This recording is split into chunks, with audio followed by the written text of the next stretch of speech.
মধ্যপ্রাচ্যে ক্রমবর্ধমান উত্তেজনার প্রেক্ষাপটে কূটনৈতিক সমাধানের নতুন সম্ভাবনা দেখা দিয়েছে, যখন জেডি ভ্যান্স আবারও ইরান যুক্তরাষ্ট্রের সংলাপে দ্বিতীয় দফার নেতৃত্ব দিতে যাচ্ছেন। সম্ভাব্য এই বৈঠকটি আগামী সপ্তাহেই অনুষ্ঠিত হতে পারে বলে এক প্রতিবেদন প্রকাশ করেছে আন্তর্জাতিক সংবাদ মাধ্যম সিএনএন।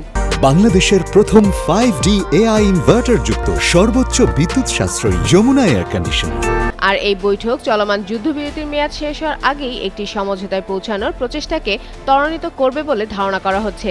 প্রতিবেদন অনুযায়ী প্রেসিডেন্ট ডোনাল্ড ট্রাম্পের ঘনিষ্ঠ উপদেষ্টা স্টিভ উইটকফ এবং তার জামাতা জেরেড কুশনারও এই উচ্চ পর্যায়ে আলোচনায় অংশ নিতে পারেন। যুদ্ধ শুরুর আগ থেকেই এই দলটি কূটনৈতিক সমাধানের পথ খুঁজে বের করতে সক্রিয় ভূমিকা পালন করে আসছে।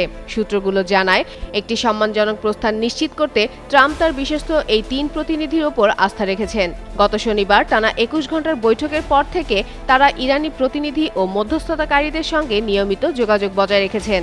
এদিকে সাম্প্রতিক এক সাক্ষাৎকারে ট্রাম্প ইঙ্গিত দিয়েছেন আঞ্চলিক প্রেক্ষাপটে আরও গুরুত্বপূর্ণ ঘটনা ঘটতে পারে।